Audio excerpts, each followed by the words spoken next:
تعليق على بعض الأحداث العالمية والعلامات لغاية 11 فبراير 2014. أهم حاجة المقدمة. أكرر، أنا لا أحدد مواعيد. أنا بقول الكلام ده نشجع بعضنا بعضا لأن المسيح قرب يجي. معرفش هيجي إمتى، سنة ولا 100 سنة، معرفش، ولكن بقول إنه قرب يجي. يوجد نبوات ما حصلتش، نبوات لم نراها بعد، زي ابن الهلاك، حرب هرمجدون، ظهور الشاهدين، حزقيال 38. معرفش امتى هتكتمل هذه النبوات. اشعر ان هي قربت لكن معرفش امتى، ومعرفش هتستغرق قد ايه من الزمان لاكتمالها.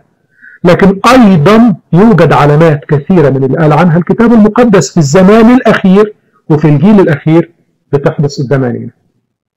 عشان كده بنحتاج ننتبه اليها. ليه؟ عشان نعرف ان المسيح قرب يجي. ما نعرفش امتى، ولكن نذكر بعضنا ببعض ان احنا محتاجين نستعد. الاستعداد مش بس لازم قبل ما يجي المسيح على طول في الليله اللي هيجي فيها، لا، قبلها بفتره كفايه، وكمان قبل الظلم اللي هتسبق مجيئه، عشان نعد زيت كافي في مصابيحنا يكفينا نعدي الظلمه، تكون مصابيحنا مضاءه وقت مجيئه، ما نبقاش زي العذارى الجاهلات. معنى نحتاج من الان بقوه الايمان العامل بالمحبه، بتنقية القلب، نثمر بالخدمة، نجمع زيت في مصابيحنا، لأن الظلمة والضيقة اقتربت جدا، واللي مش هيستعد لها بزيت كافي ممكن الزيت اللي معاه ما يكفيش إن هو يعديها. اللي قال عنها ولا يضل لو أمكن المختارين أيضا. عشان كده محتاج تستعد من الآن، اليوم، الآن ابتدي جمع زيت، الآن ابتدي التنقية، الآن ابتدي الخدمة، مش بكرة ولا بعد ولا السنة الجاية. بعض الأحداث اللي قال عنها ربنا زي علامات في الشمس والقمر والنجوم، وعلى الأرض كرب، وهي دي المهمة، وعلى الأرض كرب، ومن بحيرة والبحر بحيرة البحر والأمواج تضج، والناس يخشى عليهم من خوف وانتظار ما يأتي على المسكونة، لأن قوات السماوات تتزعزع. على الأرض كرب، ومن بحيرة البحر والأمواج تضج. ده بيحصل، شايفينه قدام عينينا. يوم الأربع اللي فات 21 زلزال، معدل الزلازل في ازدياد، من 2.5 فما فوق، واحدهم وصل ل 5.7 في جزيرة بوليني. يوم الخميس 31 زلزال، واحد منهم وصل 6.5 في فانو في المحيط الهادي. نشكر ربنا ان هو كان اعمق بكثير من اللي يسبب تسونامي، لكن الزلازل بازدياد اللي قال عنها الكتاب المقدس بوضوح. بالنسبة للنقطة اللي ذكرتيها أستاذة ليديا، مش عارف، مش مطمئن. أنا عارف إن كلامي بيضايقكم جدا في الموضوع ده، وسامحوني، عمري ما بجيب لكم خبر عدل، معلش، لكن أشعر إن هيبقى مقلب كبير. مش عارف ليه، جاست شعور، قد أكون مخطئ. ربنا يبارك. anyway، لسه ما جابش حقنا، ولسه هو إنسان مش مسيحي، فمش هضع رجائي فيه، هضع رجائي في المسيح. اللي يمسك يمسك، ولكن المسيح هو قائدنا وهو حمينا. المهم، الدخان، النار والدخان اللي قال عنها سفر يوئيل 2 وأعمال الرسل 2 أيضا موجودة، بالإضافة للبراكين اللي اتكلمت عنها الأسبوع اللي فات واللي ابتدت تكتر قوي الأيام دي. أيضا انفجر براكين جديدة، بركان أوبياناس ده انفجر، وآدي صوت الخبر في بيرو. بركان تاني احتمال ينفجر وهو بركان فوجي، ولو حصل في اليابان ده هيضطروا لإخلاء 1.2 مليون شخص في اليابان، وابتدوا يستعدوا. هذه صفة الخبر. بركان الإكوادور اللي انفجر بالفعل واتكلمنا عنه، دمر محاصيل كتيرة قوي، وقد يؤدي هذا الأمر، ادي الجلوبال نيوز صفة الخبر، وقد يهدد بفناء 110,000 من الماشيين. موت الجماعي للكائنات الحية اللي سبق أخبر عنه الكتاب المقدس في هوشع 4 مستمر وبضخامة. اللي كان بيحصل حدث 2-3 في السنة، دلوقتي بيحصل كل يوم تقريبا. الموت الجماعي للكائنات الحية، استمرار موت الملايين من نجوم البحر غرب أمريكا، بالإضافة لاستمرار موت مئات السلاحف اللي اتكلمت عنهم الأسبوع اللي فات في الهند، وأيضا موت مئات الدرافيل في شمال بيرو. أيضا يوم الأربعاء اللي فات ده 5 فبراير موت مئات الأسماك في نهر باشان في سنغافورة. السبب غير معروف. وصل عدد الطيور اللي اتقتلت في كوريا الجنوبية بسبب انفلونزا الطيور 2.4 مليون طائر. هذه صورة الخبر. موت 12 طائر من طيور القطرس الكبير في نيوزيلندا. ده طائر من نوع من الطيور الضخمة الكبيرة. موتها بهذه الطريقة عجيبة، والبعض علق وقالوا لم يحدث بهذا المنظر من قبل، أو لم يسجل بهذا المنظر من قبل. هذه صورة الخبر. موت 70 طن من الأسماك في الفلبين، ده غير ال 120 طن اللي قبل كده. هذه صورة الخبر. اليوم التالي الخميس اللي فات 6 فبراير موت 10,000 سمكة تقريبا في استراليا. في نفس اليوم موت 60,000 سمكة في بريتش كولومبيا في كندا بسبب فيروس انتشر في الأسماك. ما بين يوم 6 فبراير و7 فبراير موت 225,000 طائر و8,000 خروف و150 ماعز في إندونيسيا بسبب الفيضانات. هذه صورة الخبر. يوم السبت 8 فبراير موت مئات الماشية بسبب العواصف الثلجية في الصين. في نفس اليوم موت آلاف الأسماك في نهر بيرا في ماليزيا. ويوم الاثنين 10 فبراير اللي هو امبارح موت كم ضخم يتعدى 2 مليون من الأسماك في سنغافورة. وفي نفس اليوم اللي هو امبارح موت 100 طائر بحري في انجلترا من اجناس مختلفه والسبب غير معروف. هذه صورة الخبر. وفي نفس اليوم موت ملايين من الحشرات النحل في اسبانيا والسبب غير معروف. هذه صورة الخبر.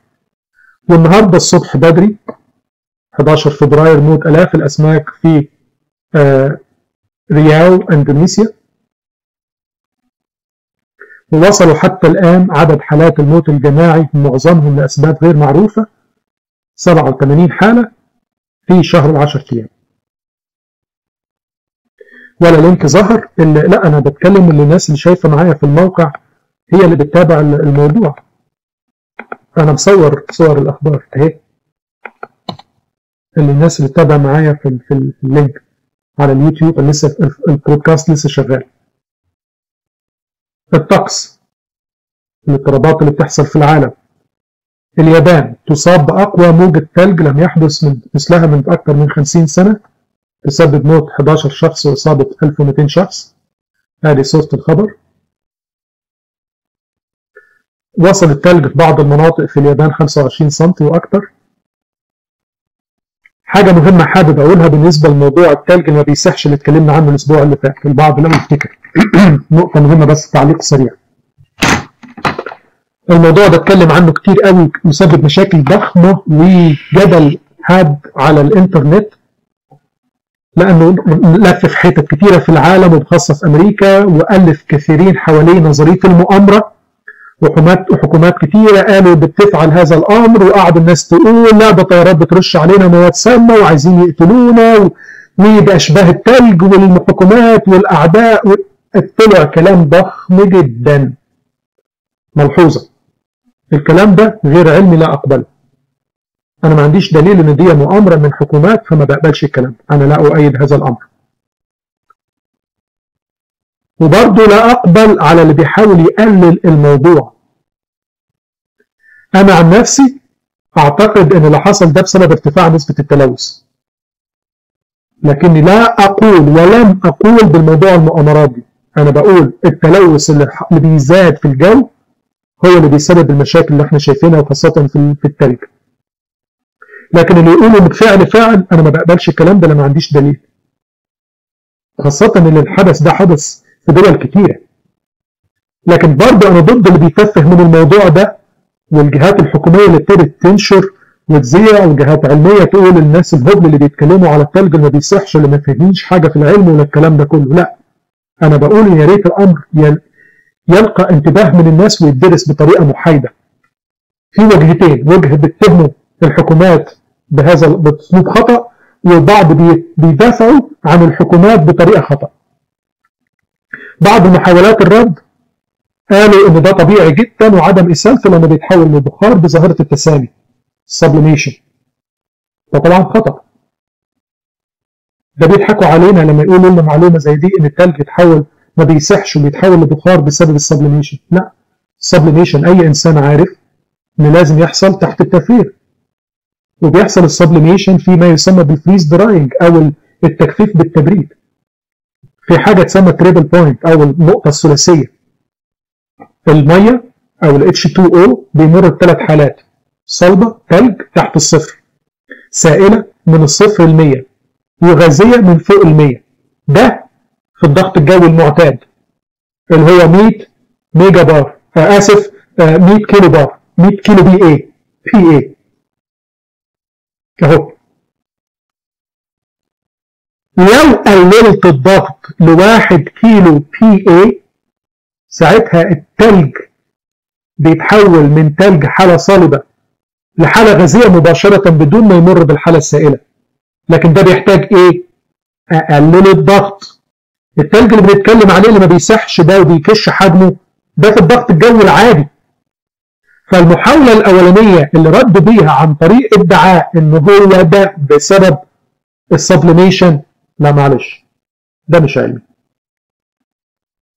التفسير الثاني اللي قالوا عليه التلج اللي هو السنو هش بيمتص ميه ويتحول لايس اللي هو التلج، فلا يسيل بسهوله، وقالوا ده عادي عشان كده تنكمش التلج، ولكن ده مش صح. كرة التلج ما بتنكمش إلى الربع بدون أن تبدأ تسيل. يعني المرة اللي فاتت لما جبت الصورة لما سيحوها وصلت لغاية الربع وأقل من الربع ولسه ما قطرتش. أيضا لا يفسر الرائحة اللي ناس كتيرة شمتها رائحة بوليمرات بتتحرق. أيضا لا يفسر الليتمس بيبر اللي اتحطت فيه وكانت درجة الحموضة 4.4. ولكن مع هذا لا أتفق إن اللي يقول إن ده مش تلج أصلا، ده مركبات بيحاربونا بيها، لا، ده خرافة اللي يقول الكلام ده. لا، ده تلج عادي، تلج مائي. لكن أنا بقول فقط إن نسبة التلوث بيه مرتفعة. فأنا لا مع اللي بيهاجموا بشدة ويقولوا الحكومات بتعمل فينا الكلام ده ونظرية المؤامرة، أنا أرفضه، ولا مع اللي بيتفه الموضوع ويقول مفيش حاجة ده طبيعي جدا. لا، ده تلج متلوث مش بفعل فاعل، لكن بسبب الطبيعة المتلوثة. ده في رأيي دليل على ارتفاع التلوث في السلوج. بعض السلوج اللي تساقطت في سيبيريا نزلت لونها اسود. مش مصدقيني؟ هجيب لكم الخبر ده بأكتر من مكان. ديجيتال جورنال Black Snow Falls in Siberia، من أخبار موسكو نفسها. Black Snow Falls in Siberia City. تلج لون اسود، تلج متوسخ، تلج متلوث. حتى مجلة ذا سيبيريان تايم عشان محدش يبتدي يقول الأخبار دي غلط أهي، تلج نازل لونه اسود رمادي. التلوث ارتفع في العالم وربنا بطل يحمي العالم. البرد أثر على أشخاص كتير في أمريكا وأدي صورة الخبر، والعواصف مستمرة في اجتياح في بريطانيا وأيرلندا، أدي برضه صورة الخبر. وبيعتبروها الأسوأ، فكانت أسوأ في 50 سنة في اليابان، بيعتبروها أسوأ في 25 سنة في إنجلترا، وبيسموها ستورم أبوكاليبسي، يعني من اسم أبوكاليبسي. ومناطق كتيرة في أوروبا بتعلن حالة الطوارئ بسبب العواصف دي. فشهر يناير اللي فات ومستمر الموضوع ده حقق أرقام قياسية في العواصف الغريبة اللي ما شافهاش العالم في تاريخه المتسجل. حقق 4406 رقم قياسي في الجو البارد في مناطق ما شافتهاش قبل كده، وحقق أعلى 1259 رقم قياسي في الحرارة الناحية الثانية في القطب الجنوبي في استراليا والحتت اللي زي دي، وحقق 1073 رقم قياسي في نزول الثلج في مناطق يا إما ما شافتهوش أو ما شافتهوش بهذا الارتفاع والكثافة قبل كده. اللي مش مصدقني ادي صورة الخبر. اللي مش مصدق حكاية الثلج اللي نزل لونه متوسخ في سيبيريا يكتب Black Snow in Siberia على النت ويدور بنفسه ويتأكد. كل ده والعالم مشغول ولا يلتفت في كل إنذارات الله. ولا يتوب ولا يرجع، زي ما قال سفر الرؤيا. ربنا قال في سفر الرؤيا ربنا هيضرب بهذه الضربات والناس هترفض تتوب. فاحترق الناس احتراقا عظيما وجدفوا على اسم الله الذي له سلطان على هذه الضربات ولم يتوبوا ليعطوه مجدا. استمرار اضطهاد المسيحيين واضطهاد الكنائس. الأمن القومي الأمريكي بيعتبر المسيحيين، أنا وحضراتكم، من الاكستريمست المتطرفين، بل يعتبر على رأس القائمة المتطرفين، ليس الأول ولكن متقدمين في القائمة. تخيلوا، يعني احنا زينا زي حزب الله وحماس والقاعدة والكلام ده كله. كريستيان اكستريمزم. الجيش الأمريكي بيقول نفس الأمر، متطرفين عشان بنؤمن بالمسيح. أمريكا حالات الاعتداء على المسيحيين بتزداد، بل حالات الاعتداء اللي تؤدي للموت أكثر ناس متسجلين، حالات متنوعة، ولكن أكثر الضحايا نسبة هم المسيحيين. الحكومة الفيدرالية الأمريكية بتزيد من اعترافها بزواج المثليين، مثلا زي نيويورك تايمز بتعلن more federal privilege to extend the same-sex couples. كل مالها الحكومة، ده حتى ليس بس الستيتس، ده كمان الفيدرال. وخبر سيء هيزعج البعض، أنا لا أهاجم كنائس مع أقصد، ولكن أنا بنقل حسب ما بسمع من الأخبار. في فيرجينيا مجمع بقيادة قس اسمه ألان باركر بيصلوا هم العراة. هذه صورة الخبر، لا تعليق. الأمر اتلوث قوي فكريا للأسف، قربنا قوي. الإلحاد ومجدهم في خزيهم زاد قوي قوي للأسف. أولياء الأمور بيشتكوا في هاواي أمريكا إن المدارس بيعلموا أولادهم حتى سنهم 11 سنة المثلية، قوم لوط، والجنس بطريقة شاذة. هذه صورة الخبر من هاواي ريبورت. في الوقت اللي بتتجه فيه أمريكا إلى رفض الاحتفال بالأعياد المسيحية زي القيامة والميلاد، بتزداد عدد المدارس الأمريكية اللي بتحتفل بالأعياد الإسلامية وبترحب بيها. ده في نيويورك على سبيل المثال، Muslim public school holidays will be observed in New York City. يعني أمريكا بتحاول ما تحتفلش بالأعياد المسيحية، أو لو تحتفل بيها تديها مسمى تاني غير مسيحي، ولكن بتزداد محاولتها الاحتفال بالأعياد الإسلامية بالاسم الإسلامي. تفتحوا النتيجة دلوقتي في مدارس الأطفال، يحاولوا ما يقولوش هابي إيستر أو هابي كريسماس، يقولوا هابي هوليداي، لكن في الأعياد الإسلامية يقولوا هابي رمضان. أمريكا هتتعاقد قريب. الرئيس الأمريكي يستقبل ممثلي الإخوان المسلمين في البيت الأبيض، ده خبر يهم الناس اللي في مصر. لا، في أمريكا لغاية دلوقتي لسه مع الإخوان المسلمين. هذه واشنطن فري. هذه صورة الخبر المنشورة قدام حضراتكم. أخبار حروب زي ما قال عنها الكتاب المقدس، حروب وأخبار حروب. أخبار حروب. أمريكا بتفقد سيطرتها التدريجية للمحيطات، والصين الآن تمتلك غواصات تستطيع أن تضرب بها شواطئ أمريكا بالنووي. هذه صورة الخبر.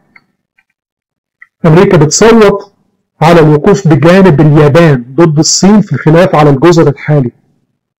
ده بينذر بحرب، ما نعرفش الموضوع هيكتمل ازاي، ولكن أمريكا دلوقتي هتقف مع اليابان ضد الصين.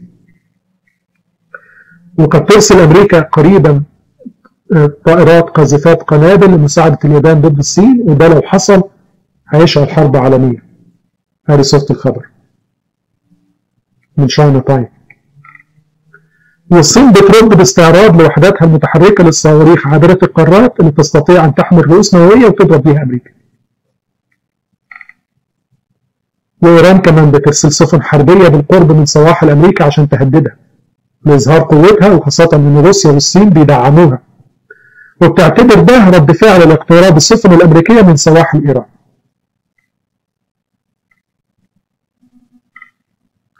والتلفزيون الإيراني يعرض تخيل لتفجير تل أبيب وتفجير حملات الطائرات الأمريكية علشان يشحن الإيرانيين ويشجعهم على الحرب ضد إسرائيل وضد أمريكا لو لزم الأمر. تخيلوا كل ده ولا يوجد رد فعل ولا تعليق واحد رسمي. اللي في نفس الوقت أمريكا بتهدد إسرائيل لو ما قبلتش اتفاق السلام، إسرائيل هتتساب لوحدها ضد الحاجات دي كلها. بالظبط أستاذ مقصود في الرقبة، هي فاضل طلقة تطلع غلط والدنيا تولع. والربوات اليهود يرسلوا خطاب شديد اللهجة إلى جون كيري بيشبهوه بهامان بتاع سفر استير. ادي صورة الخبر. بيقولوا على جون كيري واللي بيحاولوا يعملوا في اتفاق السلام واللي عايز يريحهم أراضي وحاجات زي كده إن جون كيري ده هامان القرن ال21. وأمريكا بتكتفي بالتجسس وزيادة في التجسس على الناس. دي صورة جهاز تجسس على فكرة، تبصوا عليه في السماء تشوفوه طائر، ولكن هو في الحقيقة مش طائر، ده طائرة تجسس.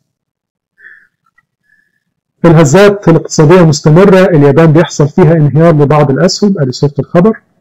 الهزة الاقتصادية تزداد عنف اهي قدام حضراتكم. سكرتير الاقتصاد في أمريكا بيطالبهم ان هم يرفعوا سقف الديون مرة ثانية لأن أمريكا ما عندهاش ما يسدد أو قوتها على الاقتراض، وادي صورة الخبر.